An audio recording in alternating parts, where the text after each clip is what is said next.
Olá pessoal, eu sou o Rodrigo Sucesso e sejam bem-vindos ao Coral, a plataforma de conhecimento da Viex, produzida por especialistas da área ambiental. A gente traz para você, nessa edição, uma entrevista de Roberta Leonhardt com a CEO da Amata, Ana Leite Bastos. Roberta, que é sócia da área ambiental do Machado Meyer Advogados e palestrante da Viex.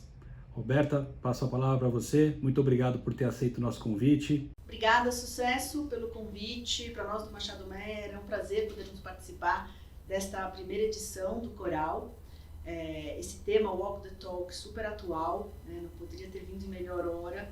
E para que a gente possa realmente participar de uma maneira agregadora, a gente pensou em chamar para conversar e ter uma conversa bastante aberta e dinâmica com a CEO da Amata, né? Eu estou aqui com a Ana Bastos. Ana, muito obrigada pela presença. A Ana é engenheira química, né? E ocupa esse cargo de relevância dentro de uma das empresas mais importantes do nosso cenário florestal.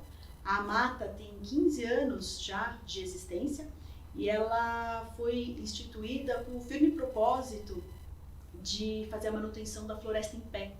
Então, uma empresa dessas, com certeza, tinha que participar dessa primeira edição, né, conversar sobre esse tema. Muito obrigada, Ana. Se você quiser contar pra gente um pouquinho, né, desse histórico, esses primeiros 15 anos, pra gente começar. Claro, Roberta. Bom, mas antes de mais nada, eu acho que eu também tenho que agradecer. Sucesso, obrigada pelo convite. A revista Coral vai ser, sem dúvida, sensacional. O tema foi bem escolhido e eu acho que nessa primeira conversa a gente vai poder passar por vários aspectos interessantes. Roberta, obrigada também pela oportunidade da gente estar aqui falando um pouco mais sobre a Amata. A Amata completou 15 anos em dezembro do ano passado. E o que eu posso falar da empresa, né? Como empresa, ela foi instituída em 2005 com um propósito de ajudar numa transformação. E qual era a transformação que os sócios fundadores enxergavam para a empresa? Poxa, a gente tem um país com mais de 60% da sua área coberto de florestas. E se a gente quiser que essas florestas tenham valor, a gente tem que encontrar formas de agregar produtos, agregar serviços à floresta. Quanto mais a floresta tiver valor em pé, né, menor a chance da gente passar por um processo que muitas vezes acontece de retirada da floresta para substituição por outras questões. E foi assim que a Amata nasceu. Ela nasceu buscando meios de agregar valor à floresta. E isso é muito interessante porque talvez 15 anos atrás isso não fosse nem o principal tema, né? Hoje a gente fala muito de floresta, a gente fala de captura de carbono, a gente fala de biodiversidade, a gente fala do diferencial que o Brasil tem pela sua biodiversidade. E há 15 anos atrás, esse grupo de fundadores disse: a Amata vai contribuir nessa agenda, né? E a gente começou atuando muito fortemente na região amazônica. Então, nós fomos concessionários em Rondônia, na Flona do Jamari, por 12 anos. Durante esse período, a gente também atuou com restauração de nativas. Então, no Pará, nós montamos um negócio de plantio de paricá. Paricá é uma espécie nativa da Amazônia, que tem um super potencial de crescimento, né? À época, eu acho que a gente até brincava que seria o eucalipto brasileiro, né? E é uma floresta que foi desenvolvida e que hoje está em fase de colheita. A Amata se diferencia um pouco de outras empresas do setor, porque ao invés de ficar no convencional, ela optou por conhecer um pouco de tudo, por atuar em todos os tipos de floresta. Então teve o manejo, teve o plantio de nativas e aí teve também o tradicional, né? Nós fomos para o Mato Grosso do Sul, implantamos uma floresta de eucalipto, depois compramos uma floresta que já existia de pinos no Paraná. Então, uma empresa que se propôs a conhecer e a atuar nos 4 cantos do Brasil. E agora vocês estão se reinventando e também chegando um pouco perto, na verdade bastante perto da indústria, não é, Ana? Como que foi essa mudança, né? Essa mudança no portfólio tem algum sentido especial? Olha, para mim tem, né? Eu preciso colocar que eu me juntei à Amata há aproximadamente pouco mais de 3 anos e um dos objetivos, Roberta, da minha vinda para a Amata era justamente acelerar essa revisitação de portfólio, né? O que a Mata aprendeu, eu diria, nos primeiros 10 anos de operação, né? 10 anos de existência? Bom, primeiro, se você quer agregar valor à floresta, se você quer tirar da floresta novos produtos e produtos que tenham valor agregado relevante, tudo tem que começar no mercado, né? Às vezes até um modelo mental que a gente tem em vários negócios, onde a gente diz assim, eu tenho um produto, quem quer comprar? Hoje, mais do que nunca, a gente percebe que o mercado tem as suas dores, tem as suas oportunidades. Poxa, então, se ele tem essas dores e essas necessidades, talvez eu deva ouvir o mercado e aí pensar no produto. Não, e atualmente, né, o consumidor, mais do que nunca, pensa em produtos sustentáveis, em produtos como os produzidos pela Mata, né? Eu acho que é muito interessante a gente verificar não só a nova geração, né, mas também crianças já pensando com essa ideia, já conversando sobre sustentabilidade, sobre proteção de florestas. Então, apesar de 15 anos, vocês são uma empresa muito atual, né? Eu gosto de pensar que sim. Mas deixa eu te contar do produto que a gente acabou escolhendo, porque ele diz muito do perfil dos nossos investidores. Acho que eu não falei dos investidores, né? Não, e os investidores são importantes em qualquer área, né? Então, sem dúvida. Inclusive, agora com um olhar muito específico para a área ambiental, e não só a área ambiental, mas todos os critérios ESG, né? Environmental, Social and Governance. Eu acho que também, mais pra frente, a gente pode conversar um pouquinho sobre isso. Nossa, vamos ter muito tema para a gente colocar na mesa. Bom, então deixa eu fazer o seguinte, deixa eu resgatar os investidores, porque eu acho que esses investidores, eles influenciaram muito, de alguma forma, essa nossa revisão de portfólio, né? E o produto que a gente acabou escolhendo, né? A empresa, ela foi fundada lá em 2005 pelo Dario Guarita Neto, né? Na época também tinha o Roberto Vac, a Etel e outros participantes. E ao longo dessa nossa jornada, como projeto de negócios, era um projeto muito interessante, muito diversificado, né? O BND Space juntou a nós ao longo desse caminho e, mais recentemente, nos últimos 8 anos, o grupo do Guilherme Leal, né? E vários investidores junto a ele. Por quê? Né? É um grupo de investidor que tem uma vocação de transformar, de querer participar de grandes transformações. Quando a gente fala da Floresta em Pé e valorizar a floresta, é uma grande transformação que esse grupo quer fazer. E quando chegou esse momento de dizer, poxa, a gente precisa buscar alguma coisa do mercado para a floresta, né, mudar um pouco o nosso modelo mental, a gente acabou se deparando com um produto que a gente batizou, porque não tinha um nome em português propriamente dito, a gente teve que dar uma adaptada, que é a madeira engenheirada. Né? Explica pra gente direitinho o que seria essa madeira engenheirada, porque eu fui estudar e eu ainda tenho algumas dúvidas. Bom, eu vou agora me acomodar melhor na cadeira, porque esse é um assunto que eu gosto muito. A madeira engenheirada, Roberta, e a gente batizou ela com esse nome, porque embora seja madeira, e é madeira na sua essência, ela passa por alguns processos industriais, que são a engenharia, né? E ao final desse processo, você acaba tendo peças de construção civil, lajes, pilares, vigas, que têm performance, têm um desempenho muito semelhante a concreto e aço.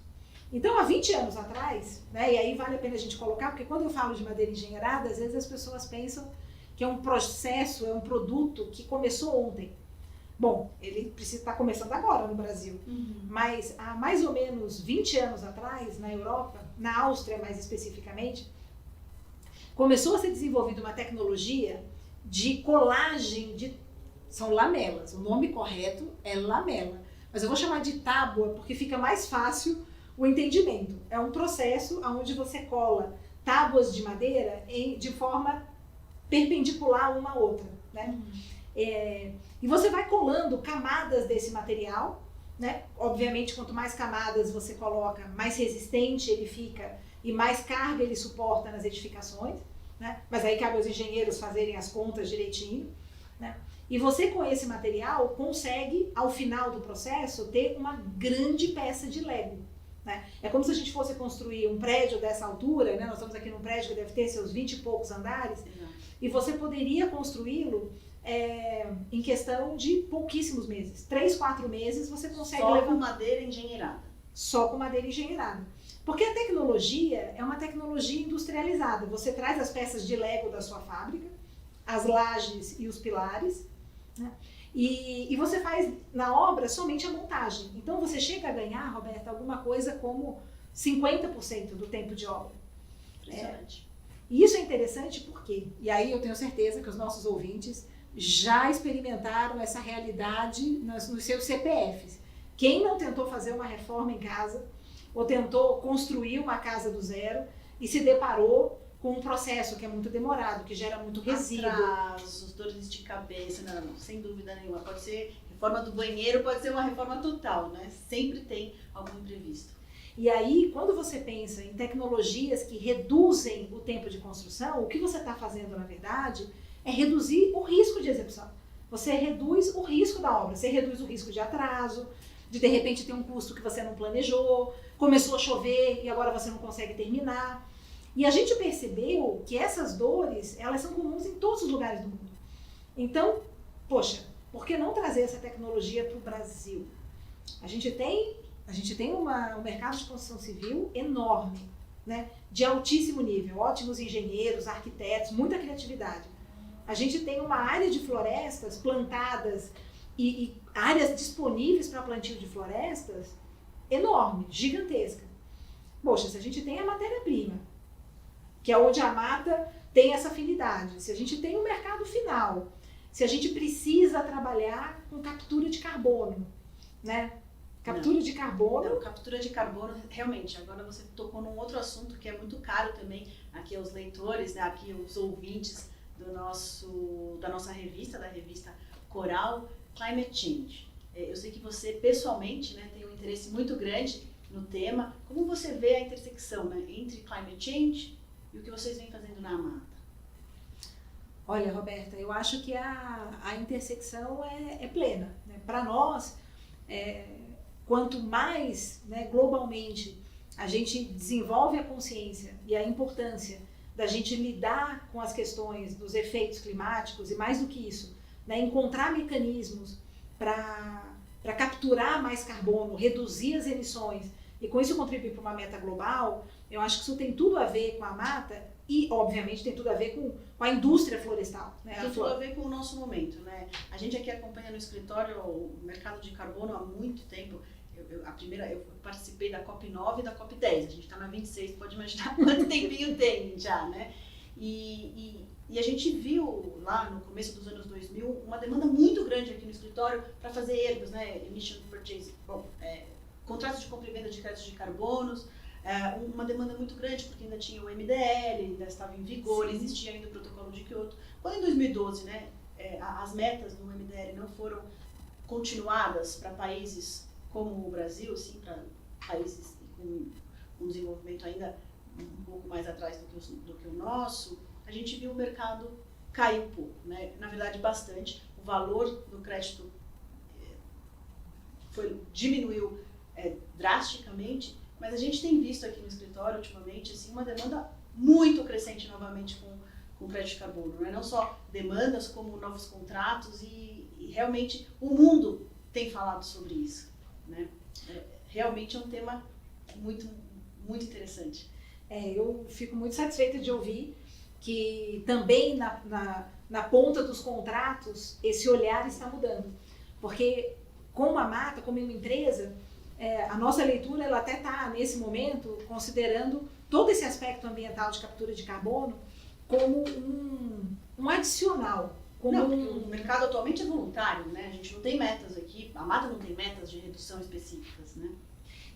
Mas tem um ponto interessante, e essa eu vou colocar para os leitores que tiverem interessados um pouco nessa agenda mais ampla e tenham interesse, estejam na construção civil e queiram dar a sua contribuição de uma maneira voluntária e sem custo, né? Porque hoje em dia, quando a gente diz que tem algumas questões ligadas ao crédito de carbono voluntário, tem voluntário envolvendo um custo. Uhum. Né? E aí eu vou ter que fazer um pouquinho dessa propaganda, porque a madeira engenheirada, né, essas lajes e esses pilares e vigas de madeira, o que eles acabam acontecendo? Eles entram nas obras substituindo concreto e aço. Né? E tem muitos países na Europa que estão estimulando o uso dessa tecnologia porque ela é mais rápida, ela é mais produtiva, a conta de custo fecha, então você não tem que estar trabalhando numa ótica de subsídio, né, de algum tipo de incentivo cruzado, né? O incorporador, o construtor, ele vê no seu dia a dia os benefícios de usá-la, mas não é só isso, né? Usando aquela pegada, né, que muitas vezes a gente vê quando a gente está fazendo um pitch, não é só isso. Quando você usa essa tecnologia, a tua obra, que ao final poderia estar emitindo carbono, quando você considera todos os materiais usados, poxa, na hora que você coloca a madeira de maneira tão relevante no teu empreendimento, você passa a ser um grande estocador de carbono. Você vira a conta, né? Então, para países que, mesmo de forma voluntária, escolheram trabalhar com esse mecanismo de captação, a madeira engenheirada, ela funciona como um produto que está disponível no mercado e que ele contribui para que o país cumpra suas metas. Não, além dessa pegada de carbono da companhia, vocês também têm muitas certificações, vocês são uma empresa B, né? Como que é trabalhar no Brasil nesse mercado de empresas B? Acho que é algo que os nossos leitores também gostariam de ouvir um pouquinho. Não, sem dúvida. E aqui eu acho que caberia, talvez, Roberta, duas lentes sobre certificações, né? E aí eu vou retomar a cultura da empresa, né? Foi uma empresa que nasceu com propósito, a gente já falou disso, e dentro desse olhar de propósito, com uma crença muito forte de que é importante construir caminhos para que o nosso entorno, a sociedade civil que nos observa, né, ela tenha a condição de ter um olhar independente sobre a empresa, né?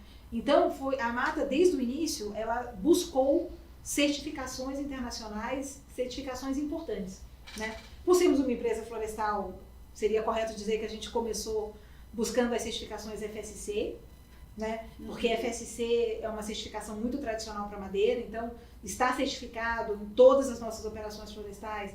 Eu brinco que não era opcional, era uma condição de existência da empresa, né? E tempos atrás, Ana, ninguém sabia o que era FSC. Atualmente já virou algo do senso comum, né? O consumidor médio sabe quando vai comprar um produto florestal que precisa desse selo. Isso, e eu concordo com você, foi uma longa jornada. Quando chegou no Brasil o movimento B, né, a Mata se identificou muito com ele, porque tem vários detalhes e critérios e tudo mais, mas se eu tento resumir em duas frases o que é, né, uma certificação B, a certificação B é dada para empresas que se propõem a ser boas para o mundo, né? Não é só ser bom para o seu investidor, você tem que ser bom para o seu investidor, para os seus funcionários, para as comunidades do entorno. O teu produto, ele tem que ser um produto que faça bem, né? Então, a gente falou, poxa, tem tudo a ver com o que a gente, né, com o que a gente é e com o que a gente acredita. E o segundo bloco de ser uma empresa B é estar comprometido a fazer as coisas certas, a adotar as melhores práticas, né? E a gente às vezes hoje fala de melhores práticas como se fosse uma coisa assim completamente extraordinária, mas olha, a Mata é uma empresa média, né? Não posso compará-la com outras tantas multinacionais e grandes empresas no Brasil, mas o meu aprendizado à frente da Mata é que não depende de tamanho você fazer a coisa certa. Uma empresa B, ela pode ser de todos os tamanhos, né? E eu acho que essa é uma mensagem importante, porque quem nos ouve talvez esteja pensando em empreender, em buscar negócios ambientais que façam alguma coisa de bom para o mundo. E por que não buscar um selo B, aonde você diz que é bom para o mundo, mas você tem uma outra instituição independente que diz a verdade. Poxa, o que você está fazendo é bom para o mundo e as suas práticas são bacanas. E são essas empresas que captam o olhar também das novas gerações, mais uma vez falando das novas gerações, né? A gente vê aqui no escritório os advogados júniores, os estudantes, eles estão realmente procurando propósitos, né? Diferente um pouco de quando a gente entrou no mercado de trabalho, né? Que não se falava tanto no propósito, mas atualmente essa visão de mundo mudou significativamente. Eu concordo muito. Na verdade, é aquela coisa, né? Eu tenho 2 filhas adolescentes, né? E para elas é muito importante que os pais trabalhem em locais que sejam bons para o mundo. Inclusive, porque uma das coisas que a gente percebe é que essa é uma nova geração que realmente quer ver sentido, né? Olhar para frente e dizer o que eu estou fazendo faz sentido. E nesse contexto, negócios que ligam a natureza com uma demanda do mercado, uma necessidade de tempo, de produtividade. Eu acho que a gente não pode esquecer que sustentabilidade passa pelos componentes de meio ambiente, de social e financeiro, né? Eu acho que durante muito tempo a gente misturou um pouco a linha de que para ser sustentável tem que ser mais caro, e eu acho que hoje a gente chega numa geração que fala tem que ser sustentável, ponto. É condição sine qua non, mais caro, mais barato. Com o tempo isso vai ficando uma pergunta secundária. E a propósito, se virem, sejam mais produtivos, porque sustentabilidade tem que trazer esse valor e não esse olhar de custo.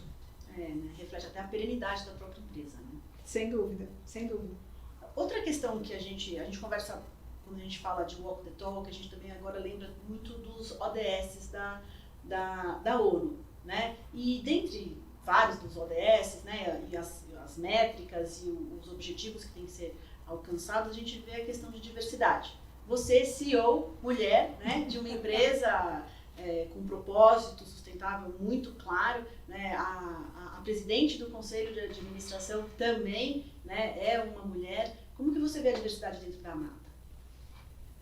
Olha, eu tinha um colega que ele usava uma analogia que eu achava muito interessante. Né? Ele dizia o seguinte: Ana, as organizações são como você abotoar uma camisa. Se você acertar o primeiro botão, o resto você abotoa correto. Tá? Quando eu penso em diversidade, é uma coisa que tem que começar de cima. Né? A crença de que é importante ter uma diversidade de gênero, de ideias, de formas de fazer, e eu vivi muito isso na Mata, nasce no investidor. O investidor quer que seja assim. Portanto, o conselho de administração ele é montado dessa forma. Né?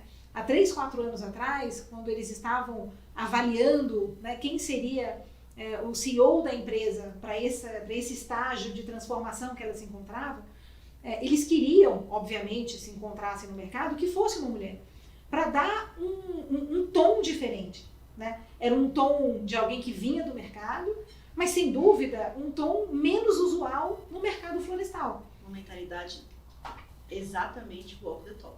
Sem dúvida, sem dúvida. Então, essa é uma das coisas que eu acho muito bacana na empresa. Né? O direcionamento que vem do investidor e percola pelo conselho de administração, chega na alta direção e vai passando por toda a organização, ele está muito coerente. Né? Eu acho que o walk the talk é coerência. Se você diz que é importante ter pensamentos diversos, então você precisa contratar pessoas que tenham pensamentos diversos. Você precisa, se você acha que é importante essa lógica de inclusão para você ter uma boa representatividade de formas de ser, você tem que traduzir isso. Hoje na Mata, eu diria que 50%, né, dos cargos de gestão são ocupados por mulheres. E isso é uma conquista dentro de um setor que é tipicamente masculino. Mas, não vou mentir, os cargos que estão trabalhando diretamente no campo é um desafio maior. Né? Quando a gente fala, né, dos tratoristas, dos operadores florestais, é um ambiente que eu arrisco dizer que a gente está nos 99% masculino. E temos que trabalhar para isso. Porque se é importante para a empresa, como é que a gente trabalha? Né? Como é que a gente cria condições para que homens e mulheres possam executar as mesmas funções ou razoavelmente as mesmas funções?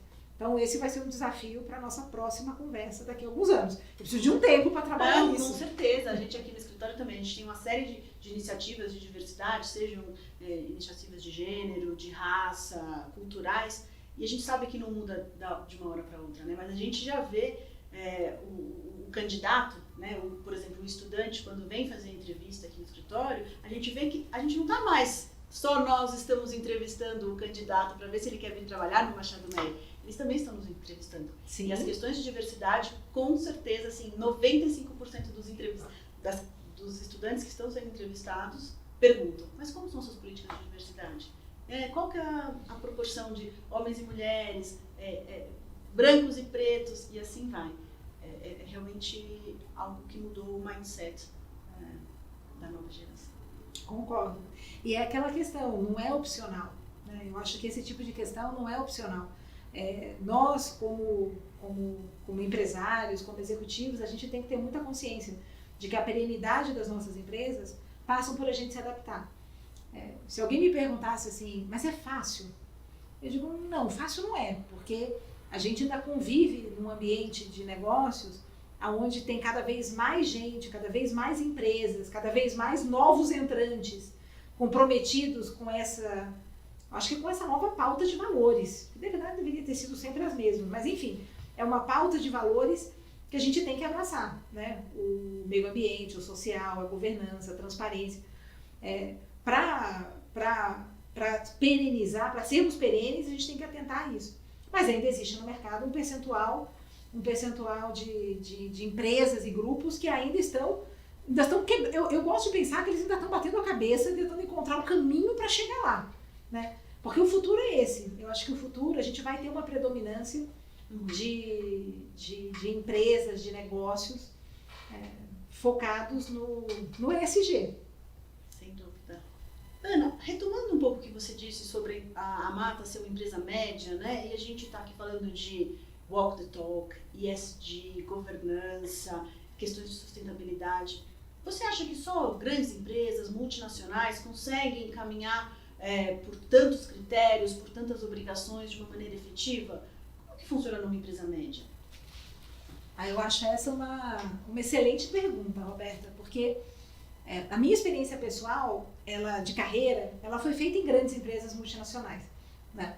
E num determinado momento, eu confesso, eu senti uma vontade, uma curiosidade, né, de trabalhar numa empresa brasileira, com sócios de altíssimo calibre, investidores muito sérios. Então isso, sem dúvida, foi um fator para eu ir para lá. Mas essa pergunta, ela me vinha, né? Quando você fala de empresas de grande porte, você tem um pacote de recursos. Quando você vai para uma empresa média, você tem um pacote de recursos diferentes, menores. Dá para fazer a mesma coisa, né? Passado 3 anos e tanto, o que eu responderia para todo mundo é que dá. Sim, dá para fazer a mesma coisa. Mas você tem que ser um pouquinho mais criativo. Por quê? Porque você não vai ter os recursos que uma empresa maior pode ter. Né? Financeiros, humanos, né? Todos eles. E às vezes eu brinco dentro da Mata, digo, gente, eu queria tanto ter meu diretor de relações institucionais. Onde é que foi parar o responsável por diversidade e inclusão? Né? E numa empresa média, você se olha no espelho e diz assim, sou eu. Né? Eu tenho que dar o tom. E se eu der o tom, toda a organização, ela faz um pouco desse papel. Você quer que a diversidade e inclusão faça parte da pauta? Coloca como um tema no comitê executivo. Você quer que determinadas práticas de negócio sejam bem feitas? Você quer que tenham 3 cotações na área de suprimentos? Você quer garantir fornecedor local? Muito bem, gente. Eu agora quero que vocês me provem que tem, dos 3 que a gente cotou, um fornecedor local. Né? Eu acho que existe uma certa criatividade na execução, mas vamos combinar, uma empresa maior tem processos mais complexos. Uma empresa média pode ter processos mais simples, eu recomendo que tenham, e você pode, né, de uma certa maneira, dar o tom. E aí, o teu diretor de relações institucionais, o teu responsável por diversidade e inclusão, vai ser um pouquinho de todo mundo. Né? Do analista ao presidente, todo mundo vai dizer, poxa vida, gente, aqui estão os valores da empresa, e ela está dizendo que isso aqui é importante. E aí eu vou voltar no tema dessa primeira edição, Walk the Talk. Né? Quando a gente está falando de empresas médias, e quando você está falando em boas práticas de gestão, você está falando de um compromisso ambiental, de um compromisso social, eu quero ser uma empresa que fala de transparência, tem que começar de cima, você tem que acreditar. E se você acreditar, um pouco da organização vai fazer o trabalho por você. Você não precisa de recursos muito a mais para que isso aconteça. Com um pouquinho de bom senso e criatividade, Roberta, walk the talk é possível em qualquer tamanho. Ana, eu agradeço imensamente a sua participação aqui nessa nossa entrevista. Não foi nem uma entrevista, foi um bate-papo. Eu poderia ficar falando por horas, a gente ia puxar muitos outros assuntos. Eu tenho certeza que o Sucesso e toda a equipe da Viex vai ficar muito satisfeito quando, né, depois de editarem aqui a nossa conversa, que os leitores da Coral vão poder extrair daqui, acho que um otimismo, né, para continuar na sua empreitada e realmente seguir o Walk the Talk, né? Eu acho que essa é uma postura importantíssima. Muito obrigada por ter vindo aqui, né? A gente sabe que o seu dia é super, super complexo e corrido, mas ter conseguido esse tempinho para conversar com a gente. Muito obrigada mesmo. Obrigada, Roberta. Obrigada, sucesso. Desejo sucesso à Revista Coral, que seja a primeira edição de muitas. E foi um prazer estar aqui com vocês.